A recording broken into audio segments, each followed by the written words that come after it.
50s.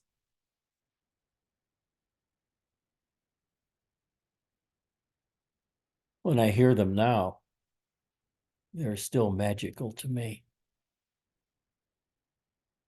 Back then in the 50s,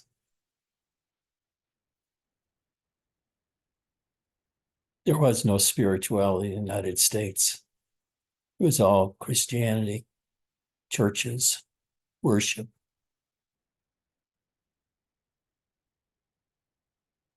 But then all of the Asian teachers started coming over in the 70s.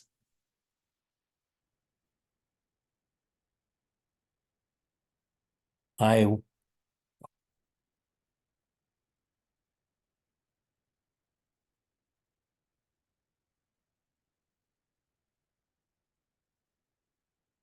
trying to sort my mind sequence of times I was at various places.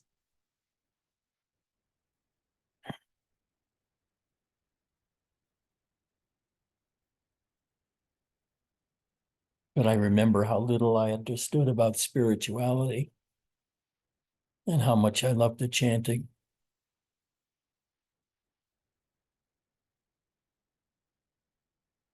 And the chanting alone can pull you through. It's done so far more for bhaktis than jnanis. And it's a happier route to take.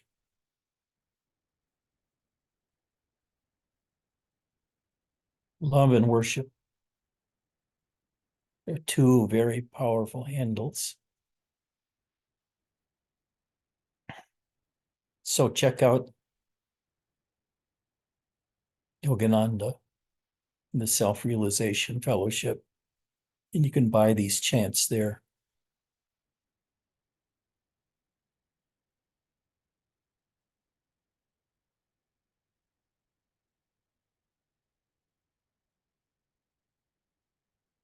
Love you all. I really enjoy coming here. Before I start, are there any questions? This is a good time to have a question at the beginning of satsang rather than asking at the end. Because mostly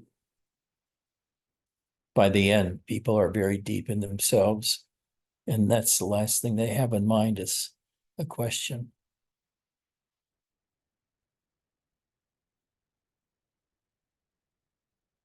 Are there any?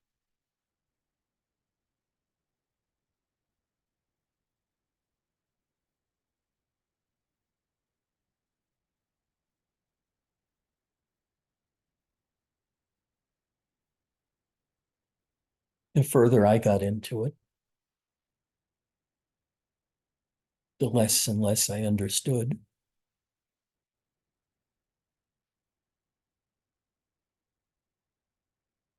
Now I don't believe any of it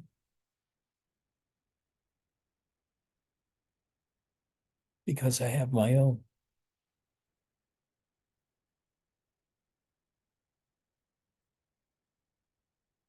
Words are such awful things to use for communication.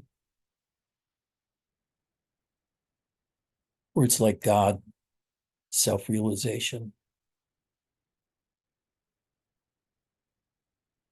Because words so poorly capture our experience and realities.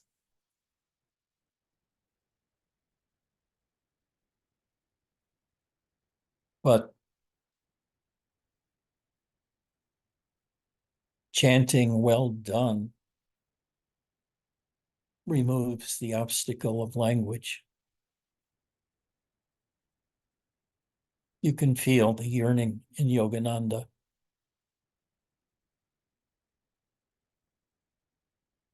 He's not a talker like Krishnamurti.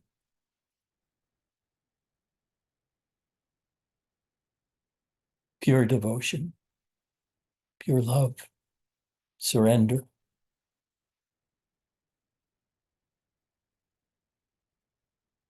and following his guru very faithfully for many, many years.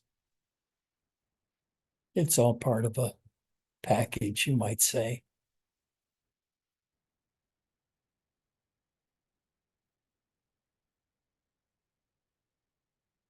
There's nothing about it that is as dry as Krishnamurti.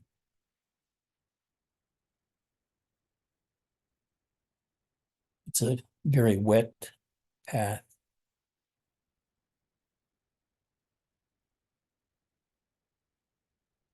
Right now, I'm very, very deep in myself. And it's hard to know what to say, so I just try to let things take over. Have you ask questions, which sets me off. So I'll ask again. Does anybody have a question to signal the beginning of satsang?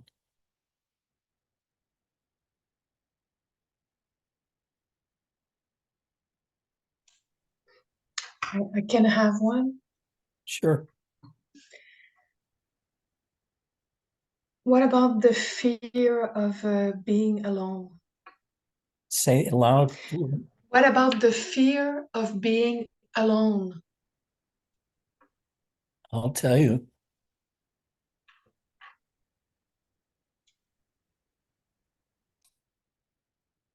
The more you know yourself,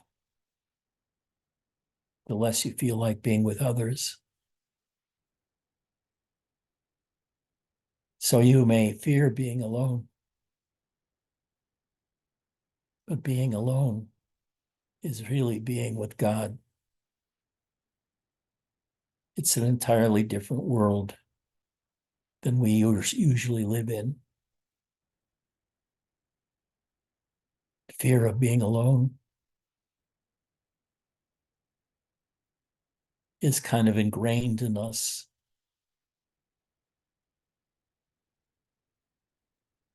Fearing getting old and losing friends. But the more you sink into yourself,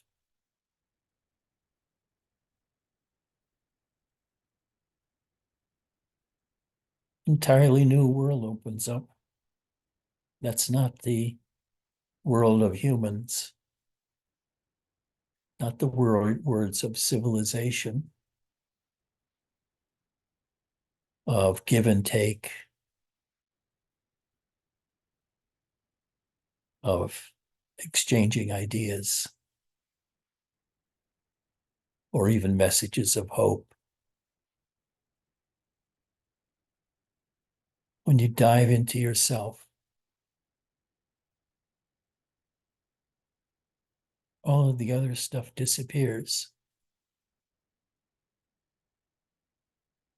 because you begin a long journey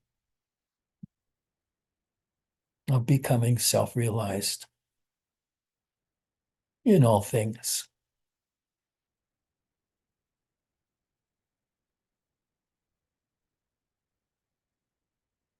There is such peace here.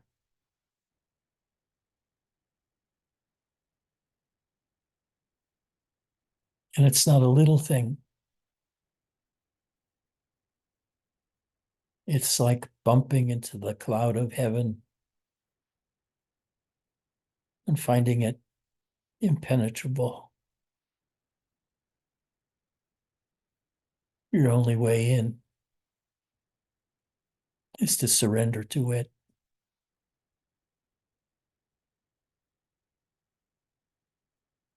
Forget everything you've learned up till now and all of the experiences you've had up till now. And instead, you have to forget everything else and just turn within, learning how to rest in your own self. Because even as I speak, I know what I just said really doesn't describe what happens on a spiritual journey. Words can give hints.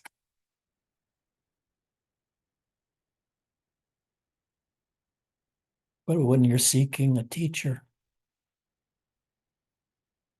words are not enough.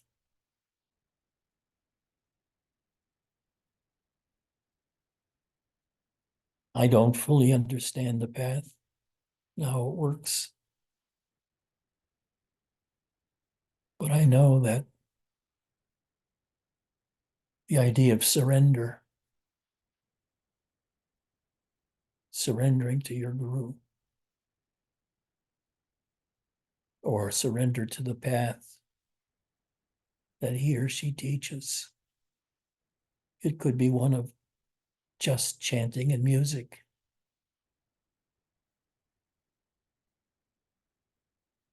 And it's a much more enjoyable path than the path of the yanis, which is so dry.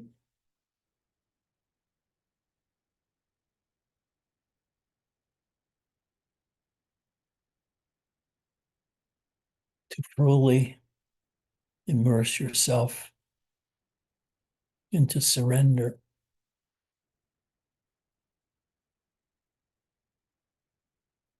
And you can practice surrender on anybody.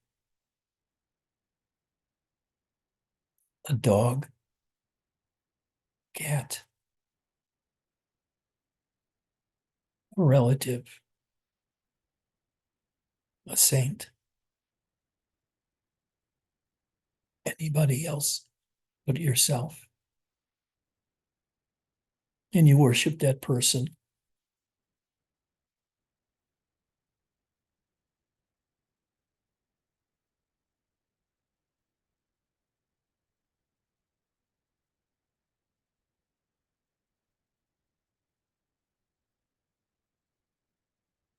I started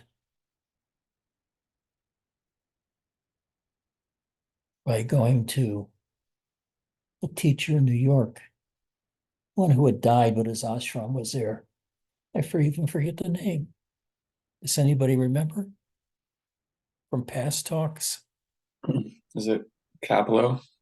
Yes, thank you. Very good.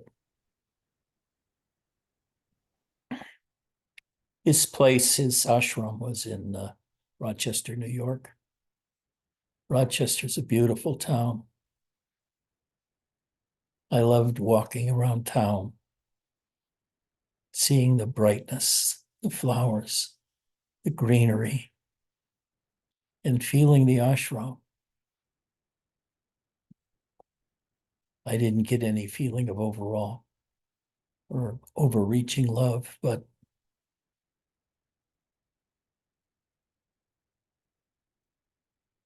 it was satisfying.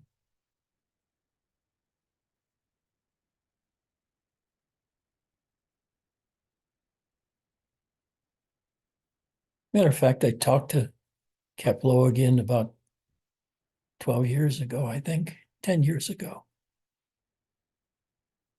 And we had a good old conversation about the good old days. I just called him up and he answered.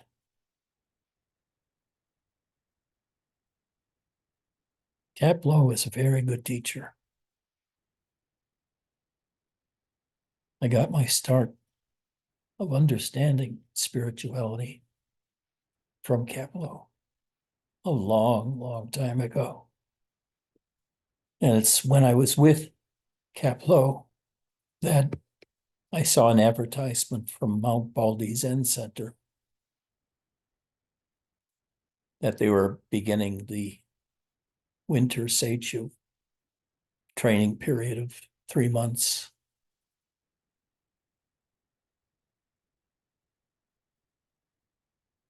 And I went there. It was like going from a place of great love and surrender to a Japanese prison camp.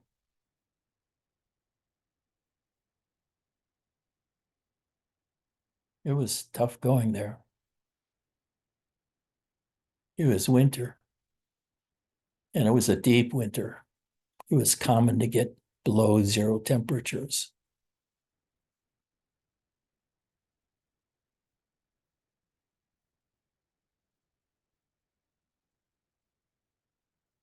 But what I did get was a love for meditation,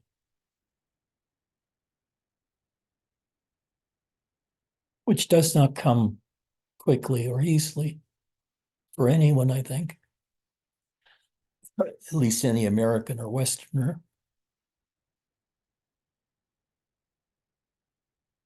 To go into a silent group of 30 or 50 people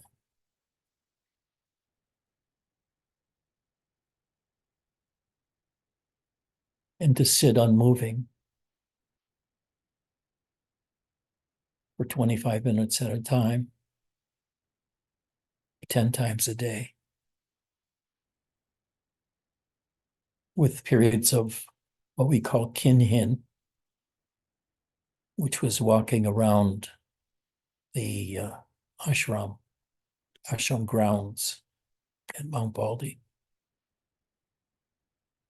It's about 11 acres, I think, but we did a certain area up around Roshi's house. The training was very, very hard. Getting up at 3 or 4 in the morning and practicing meditation and walking meditation and going up to Roshi's cabin to talk to him about your koan.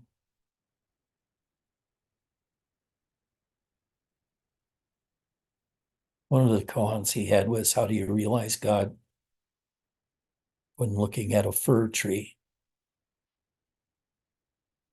And one of my friends, working on koans is hard. It'll be something you don't know how to handle at all. You don't know how to approach it. You don't know how to get to it. And his koan was, how do you realize God when looking at a fir tree? And this one guy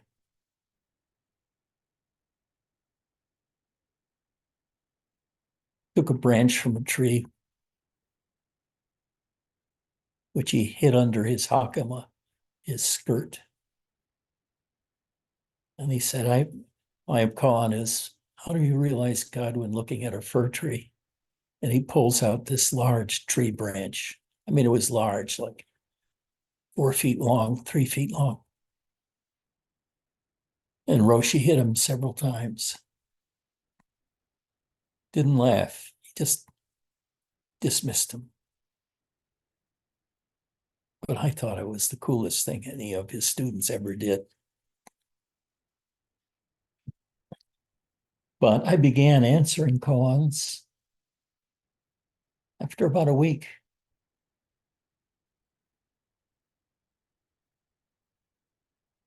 And they came more and more easily to me. I think in one day I went through 2 of them,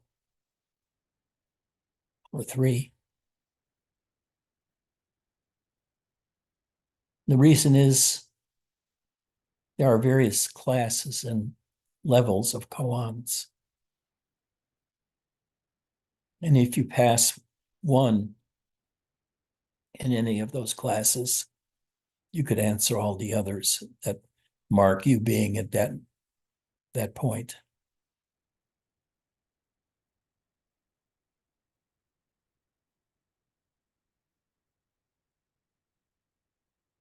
The difficulty is, though,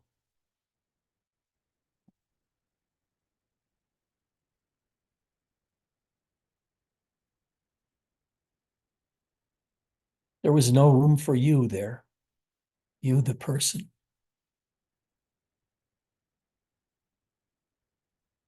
The Roshi was everything.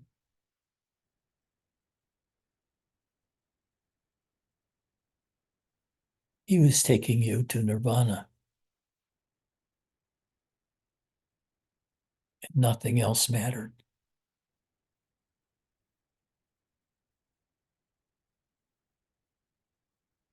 koans were basically a teaching device that words don't matter.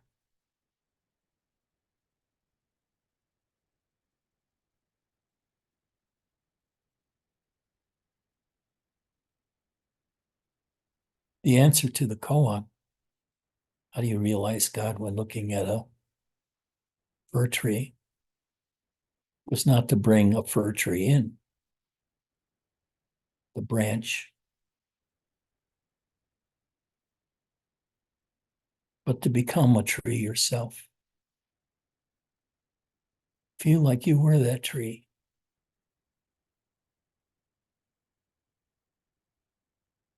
And you'd show that by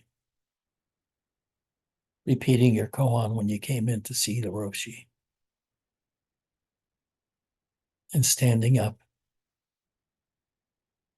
with arms out and sway like a tree in the wind.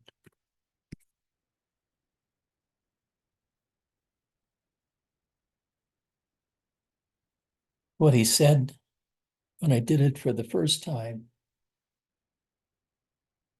is that you have a very poor tree. So I spent one or two more sessions in satsang with him, and not satsang, but in Dokusan, where you talk to Roshi, the spiritual teachings. And on the second one, he fully accepted it, second or third. Gave me a new koan. I don't remember that one at all. He said, you must remember these koans.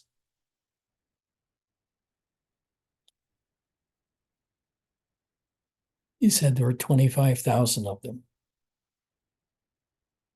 But most of them were repeats of one or another level of koans. And looking back, I don't think koans are very interesting or will ever get you anything. And it's about nothingness. There's far more to spirituality than nothingness. There's the learning about no self.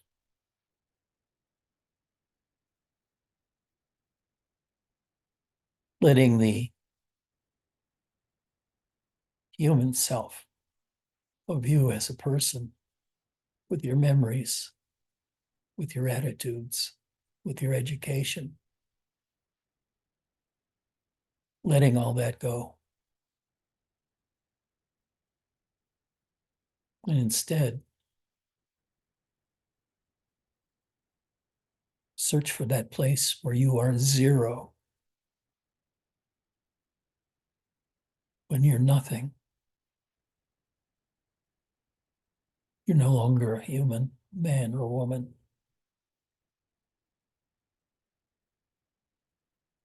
And in order to do that, you have to turn your attention inward. I started with looking at the third eye inside. And that was hard because usually you twist your eyes to find it, to concentrate on it, and that hurts the eyes, muscles in the eyes. So I learned not to do that.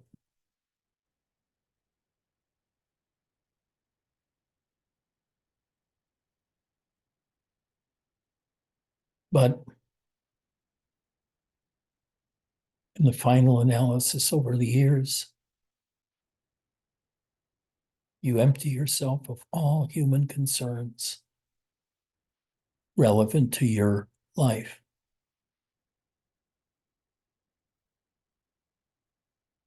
It teaches you to accept who and what you are, even if you can't put that in words. There's a total relaxation of the will You will not anymore after that. There's no will to do anything. And with that comes a great peace.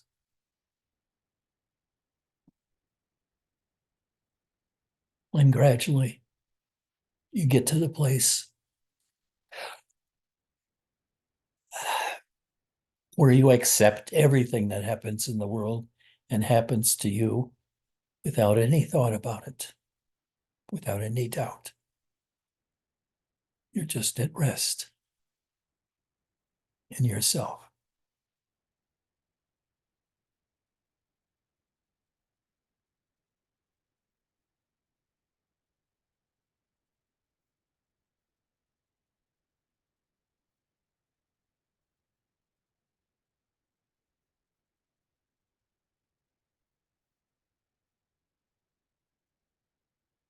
You might think that such a life is awful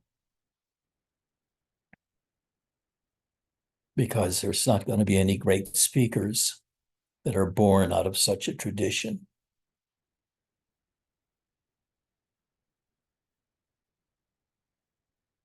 You can say, what good is it?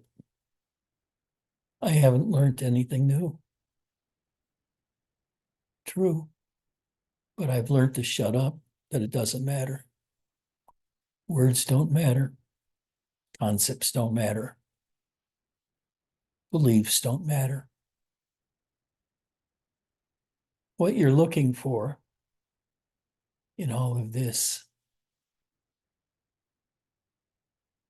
is to your own zero state, as I call it.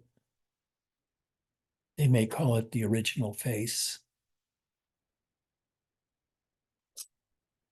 But it's your experience of your own existence,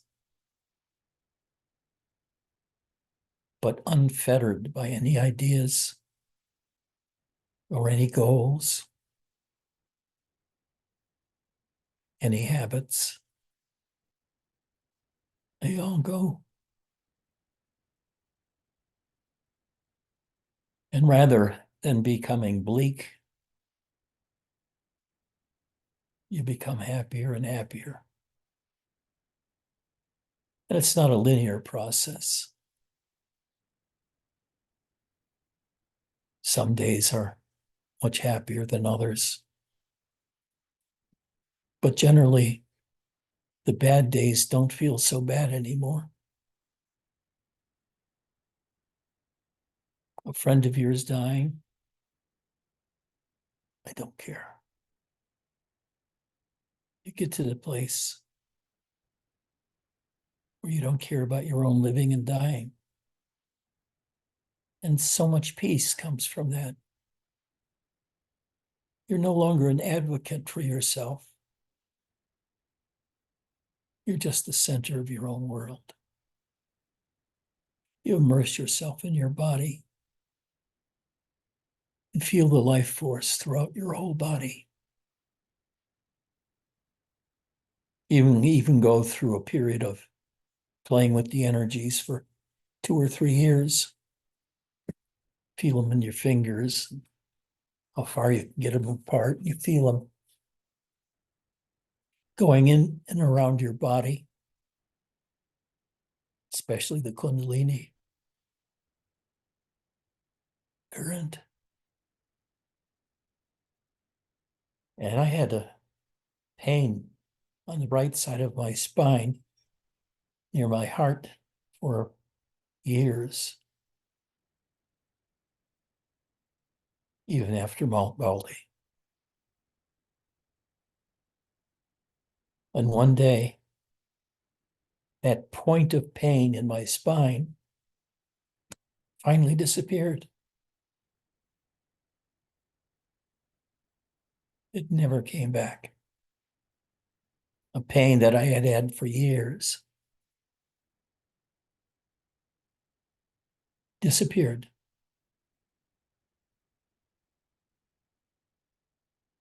When you practice for real, like you're really going to do this, your life changes. The meditations get deeper. And you flow downwards into your body. You're no longer something in the head, but you're spread throughout the whole body.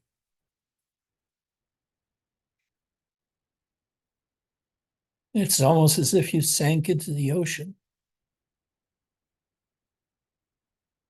It's like being immersed in water.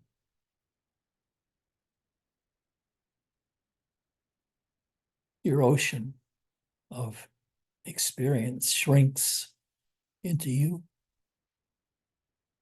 And even though that you extend everywhere, it's a feeling of being you.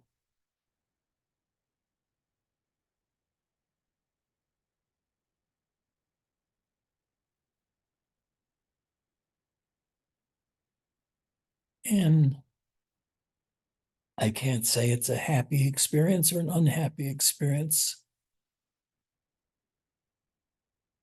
but it's an extraordinary experience to fully experience yourself, resting in yourself. And it includes the body.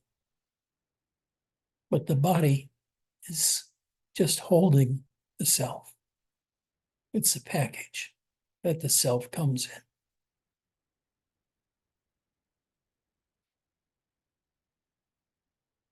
But, I've seen a lot of books where the writer claims that consciousness is God and his self.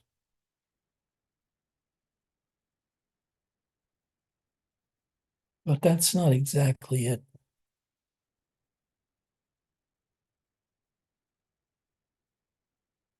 There's a self within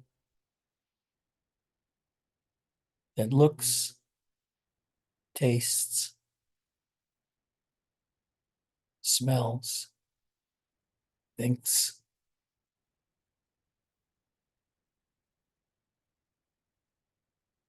which gets lost into the human situation of loving, having sex, going to work, all that. And you do that for another 40 years. And what do you got? 40 years older and deeper in debt, as Ernie would say.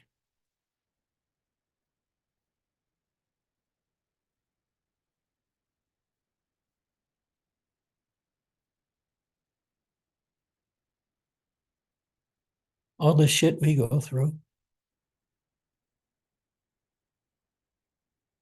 all the televisions we buy and automobiles and buying a house and fixing the house.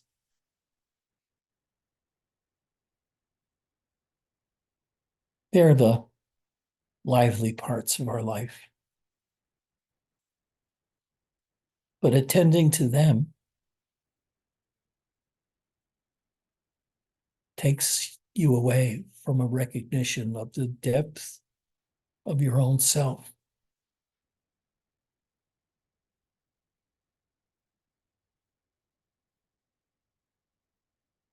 It's your own self that spans the universe.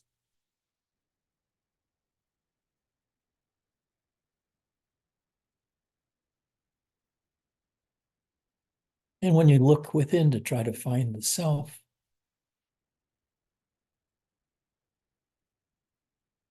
you usually don't find it easily.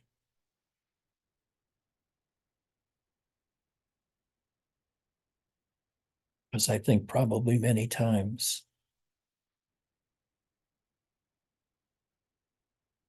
when it comes to what I'm talking about now, self-realization, it just wasn't there.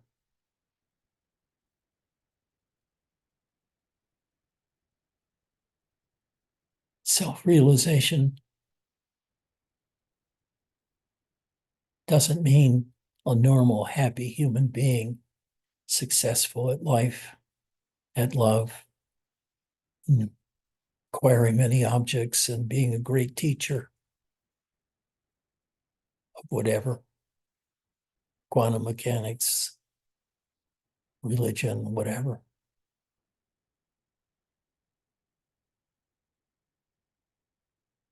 That has nothing to do with you, who you really are. Who you really are is found in that emptiness inside. The vastness of your own self.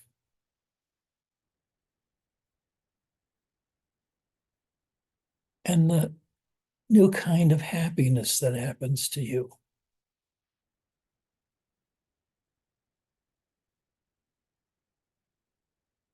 Of feeling the silence in yourself.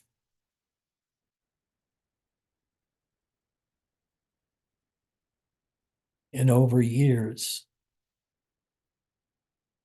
finding out that silence is the answer to everything of human existence. And I can't even give you words for what you find there. But it's a deep, deep, deep peace. And a kind of heaviness body, because now instead of being a prancer, you become like a bulldozer. Your whole body and you are one. You and silence are one. You and ecstasy are one. You and bliss are one. And the unhappiness never comes back. The unhappiness of being in a world not knowing what your place is and where you're going and what you're going to do and who you're going to meet. Because now you're silent. And you're very happy just sitting there doing nothing except feeling yourself. And I'm not talking about any magical self. I'm talking about yourself. The one that you can feel now just by turning within and getting rid of your thoughts. But, it takes years to really get rid of thoughts. There are many ways to get rid of thoughts too, and some are very destructive to the brain, to the mind. But just sitting without doing anything is a key.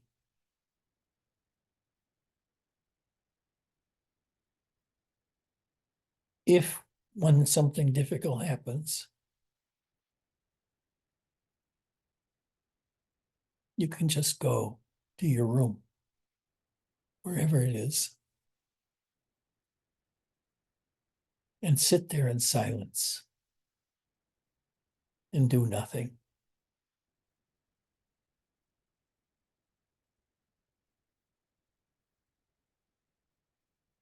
After that, after you mastered that, nothing the world can do to you breaks your peace.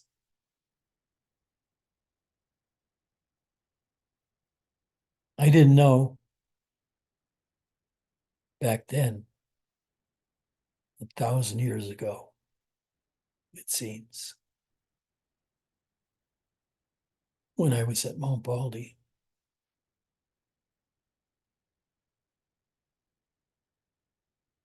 that just learning to live with yourself, accept yourself,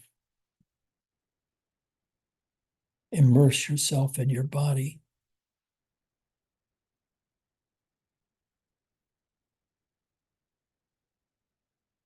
that the bad stuff doesn't happen to you anymore. I still get angry. That lasts about 30 seconds.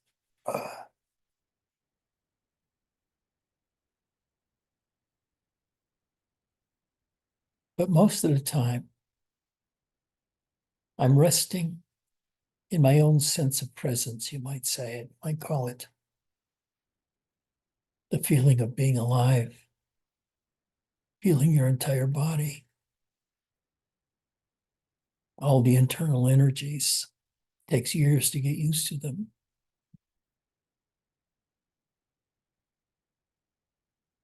And you find out, really, finally, you're happy. You don't even notice it for a while. But you don't just notice it one day. You turn your attention to yourself. Wonder what happened to all the unhappiness I used to feel. The anger, the disdain.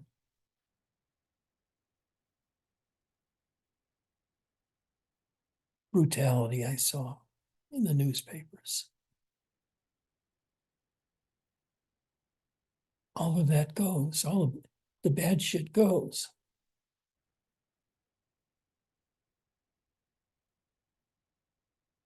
And when bad stuff comes, you don't feel the same way you did earlier in your life. It's just another happening, like all of the others. And they don't mean much, because what means most is being with yourself in silence, because that's sheer bliss, happiness. And it's not bliss. Bliss has a connotation of something else, but it's feeling completely at rest and feeling every drop of your body inside is locked in some sort of very pleasurable emptiness and silence that has become so powerful that its presence is more demanding and powerful than any concept you can think of or any external thing that happens to you. I gave this koan a number of times about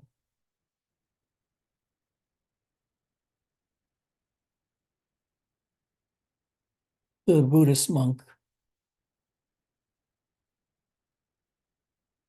was sitting in his ashram. He had a number of students.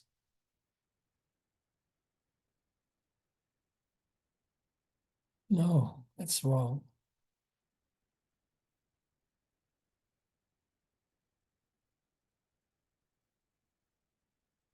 All that I can say really that's can't be contradicted is when you learn to sink in yourself and you go through all the stages of being unhappy or fearful, daily events that happen, bank robbery or whatever.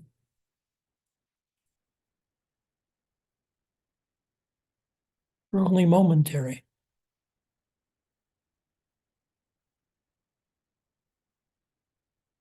And the other bad stuff that sneaks up on you, like having cancer or some other disease or starvation happening in your country,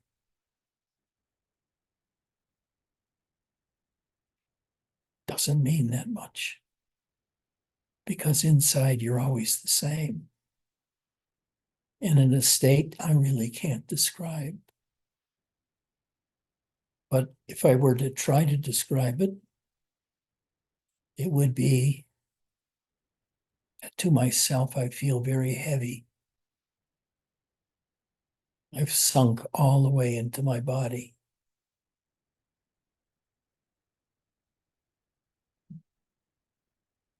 And this heaviness is very firmly sitting on the material world, the earth that we see. And there's silence everywhere.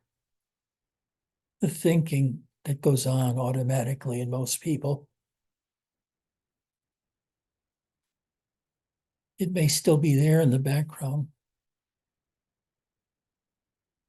but you no longer pay any attention to the mind talk, the self-talk.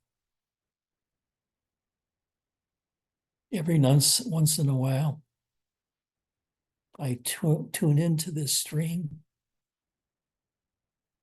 of self-talk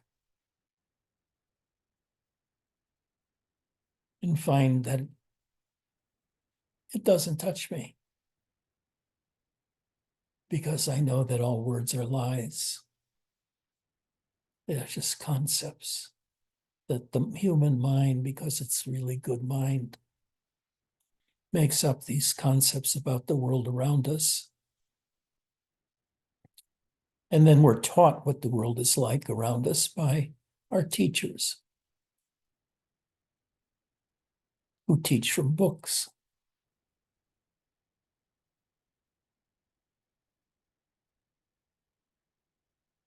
But enlightenment has nothing to do with book understanding or being smart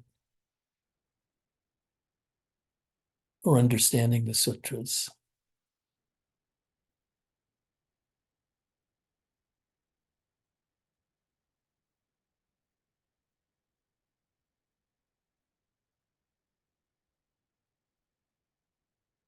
It's about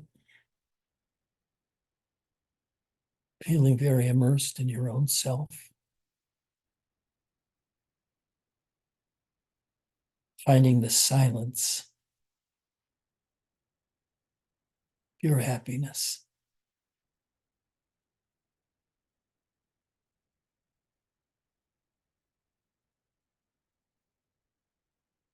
And then adding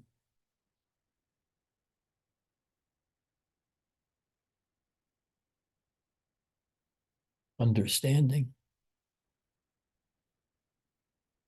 adding other kinds of truths that come out in you are merely gifts you've given yourself.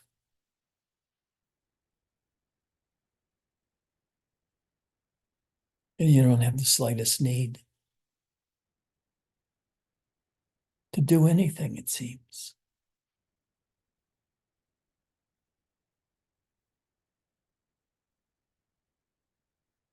And you can become very silent and not moving because the place you are is so ecstatically happy. You don't want to leave it for fear of breaking it. So you do nothing except stay in it. And after a while, you learn to live in both worlds, the human world where you're totally attentive to the environment around you, and the inside world of silence and peace. And they both live together. Words and concepts no longer pull you into the activity of the world because that's done for you.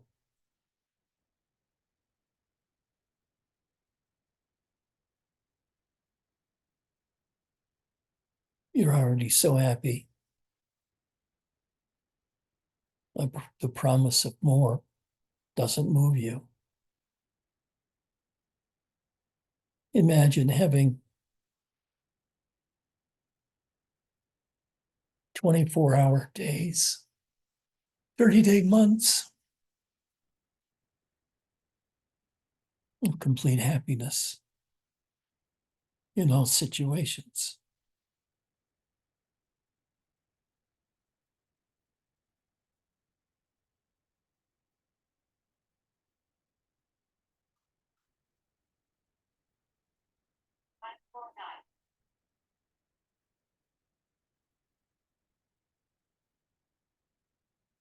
I look outside now because I like watching the sky and seeing the trees, the house across the street. During the summer, though, it becomes unbearable being outside. It can get up to 120 degrees. Yeah, it's low humidity, but An oven is low humidity.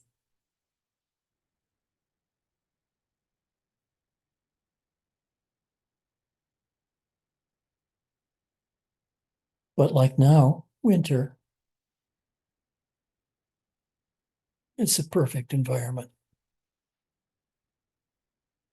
There's no impediment to going outside, to walking.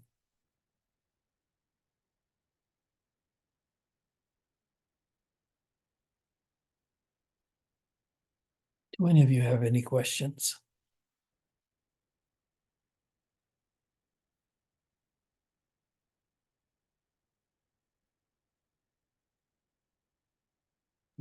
Hi, Edgy.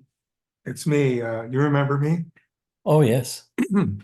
Um, so you mentioned like understanding won't do it. It's not the way. It seems to me that understanding is a big problem, because understanding is false when it comes to the self and to the world and to reality. Exactly. So it's letting go of what we think we understand or what we do understand or whatever Precisely. is a huge, huge part of it, which is why you say to go to the nonverbal, go to the direct sense experience, go to your direct experience of your body and of what you're actually experiencing, rather than the narrative that the brain is Very well pushing put. on you. Listen to him. He said it right. It also, the last thing I want to say is that Now watch, he's going to ruin it. no. Like there's a biological component to all this. So, while I was doing all this stuff over the last few years, I was going through a period of several months where it seemed like my internal processes were being recalibrated, readjusted. I went through some weird experiences, and it seems to me that this is like a primary circuit in the body, which is waiting to be, it's like, it's a primary circuit, but it's a circuit that is usually buried under so much that it's easy to overlook, easy to ignore, easy to create false ideas about it, or to overlook is a big one, because it's so immediate that when a lot of people look at the self, they go, no, that can't be it. That's not what I've read about. That's not what I understand the self to be. But it is, it can be. It's a very simple experience, usually, a very direct experience. But yeah, so like I feel biologically different, like my nervous system is different. My body feels different, like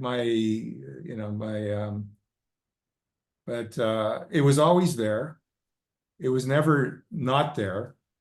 It was just that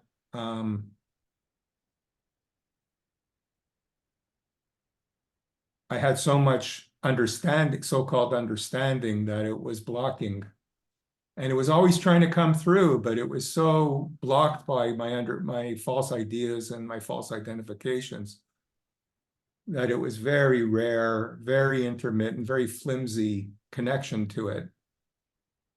But now that I've come through at the other end, I see that this is the way it always was. It was always, this is the way to be. This is it. There is And it no was other always way. there underneath all the words. Yeah. But Now once you it's appreciate it yes. because you understand that everything you understand is useless. Yeah. It's fit for a job, maybe, but not to live. Yeah, it has practical whatever import, practical it's good for practicalities, but when it comes to the basics of who am I, what is the world, why am I here, what is my primary experience? It's bullshit. It's totally obstructive. And it's amazing how it so distracts you from your own experience of yourself in the world that it creates a different world that we live in. That's a world of thought, a world of ideas. And that's all you hear on television are stories. And those ideas or those experiences can be put into stories. And that's what we live in, is stories. They're usually a series of words put together that make a picture, mental picture. And we live in a world of stories or of words. And this brings you into direct experience of your own self, the feeling of the body from inside, and you as the source of witnessing of the external world. So you learn to just sink into that source. And you can actually begin to see. Now I'm getting a little lost. Because you begin to see the difference between the two worlds. The world of internal peace, acceptance, love, and all the chaos that goes around you. And you can live in both simultaneously, where 10 years ago it was not easy. 20 years ago it wasn't easy. 30 years ago it wasn't easy. Now it's easy. I'm equally at home in either world. The world of being myself, or the world of being a normal, everyday American. And the world of being an ordinary, everyday American is so superficial compared with your own experience of your embodied self. When you have that experience and you've grasped it and you've owned it,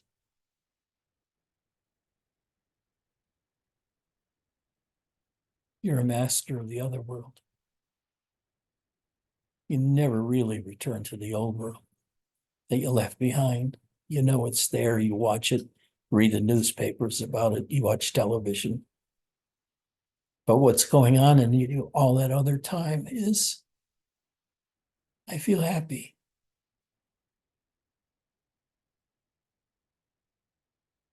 I feel very heavy because my full attention is on me inside. And by that heaviness, I mean, I feel very grounded, very much stuck to the earth, like a little carrot poking its head out from the soil. Grounded is a good word for that, even though it can mean so many different things to different people. So I guess one of the things you have to do is, earlier in your training, is to realize words and concepts are bullshit and learn to look at the world without mind. Look at yourself without mind, without all those ideas flowing and talking back and forth and making comments. And all that still goes on to a degree, but I don't pay any attention to it. It's way in the background.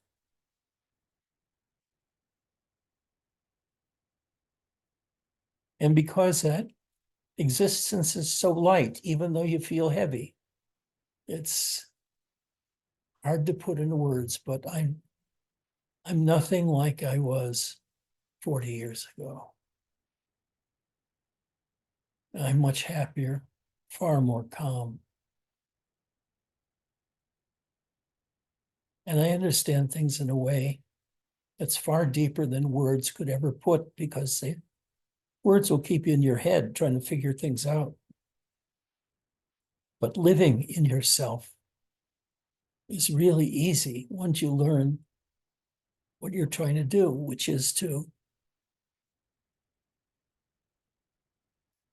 become a silent being deeply feeling everything around you, witnessing everything around you, but witnessing you at the same time. It brings an acceptance of everything.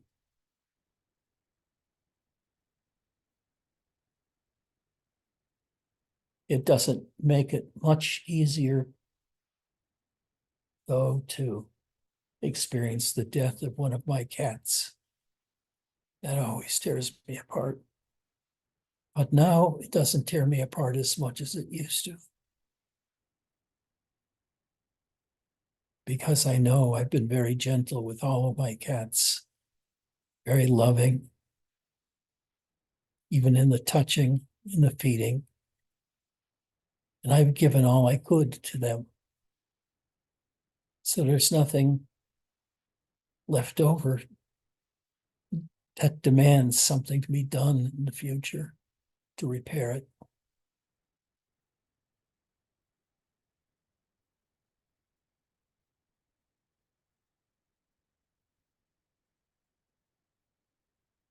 I guess I can ask you to come join me in peace,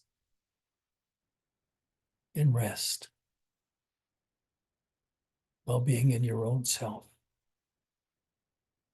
Feel your body, feel your back, your shoulders, stomach, your legs.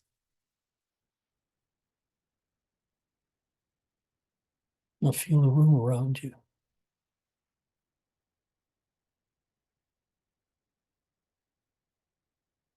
Feel the restlessness of the people in the Sangha, except by this point, they're pretty quiet. Listen to the wind outside. Feel the puffs of air that pass over your body.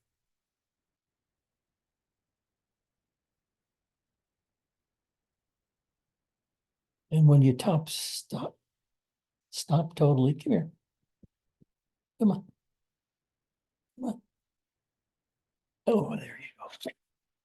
This is Radha. She's about 14 now. She's the only female cat we have left. And she's so affectionate. Aren't you, sweetie? And she's always around me, a few feet away. And if I weren't here, she'd be around Karima or whoever else was here. She's a people person, people cat.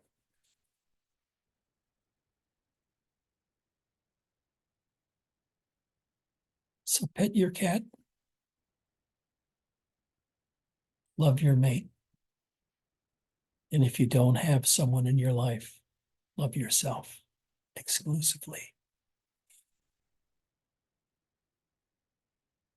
Anybody else with a comment or thought or question?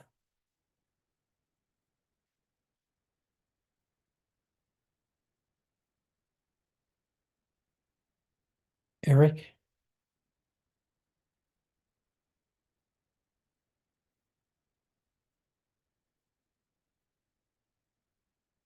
If you can't think of a question, that's all right. Just tell me to go fuck myself. You're busy.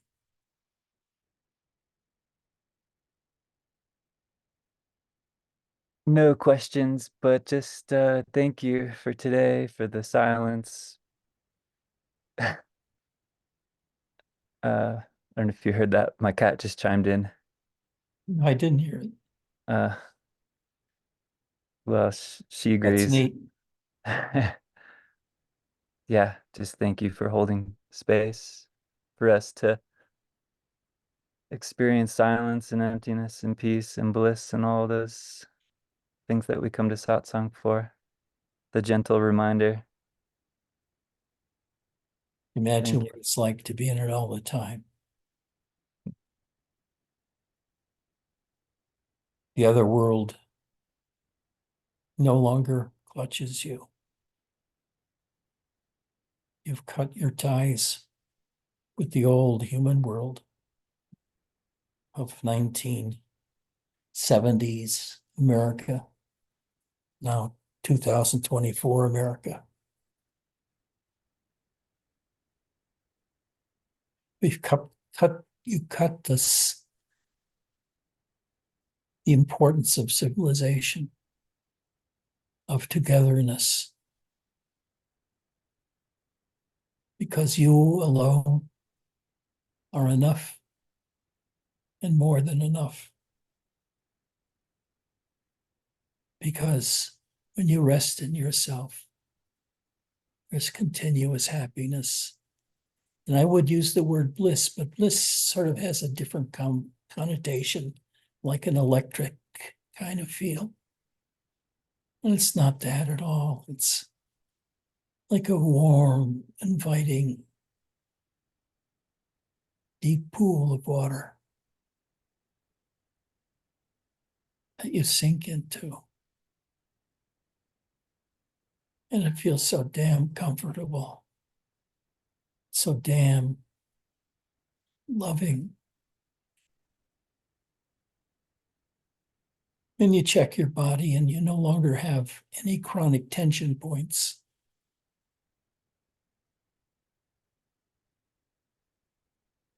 Those chronic back aches you used to have, or neck aches, are gone.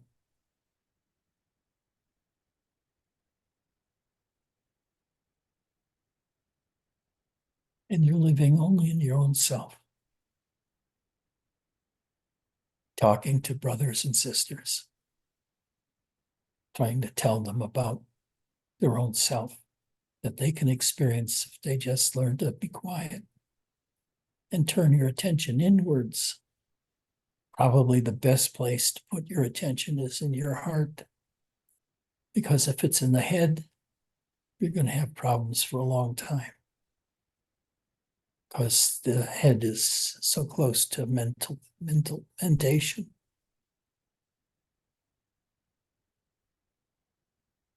Just be nothing. And in that nothingness is total happiness.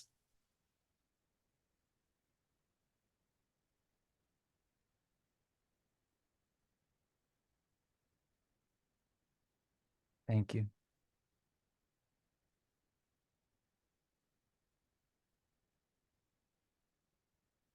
Michael's not here today.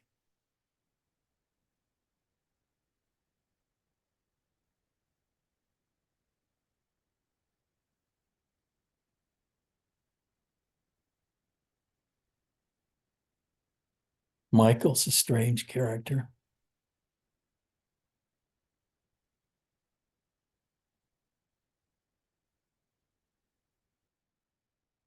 He showed up at my home out of the blue many years ago.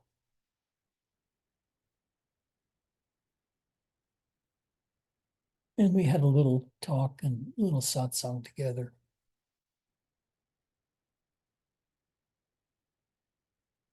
And he's been coming back ever since.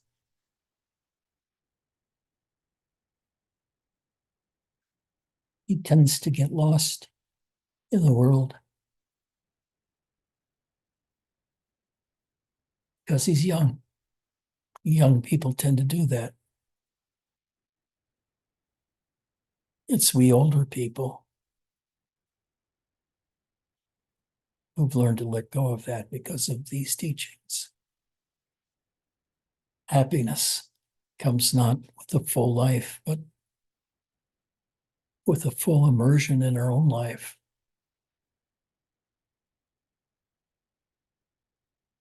Well, I kind of crapped out. Sure, nobody's got a question.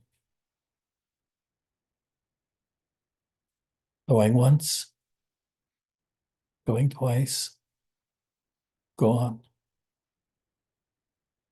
Okay, I'm going to go now. You know, I love Nisargadatta, but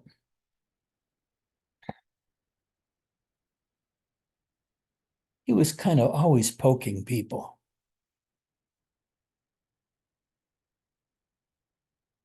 I can't poke people anymore. There's nothing in it for me. I've even stopped poking myself. And instead, I just rest in this sense of presence, I guess you can call it, the feeling of me, which entails a lot of different kinds of feelings and experiences. But it's very restful. And it's really a lot of happiness. So with that, I love you. And I leave you. Take care.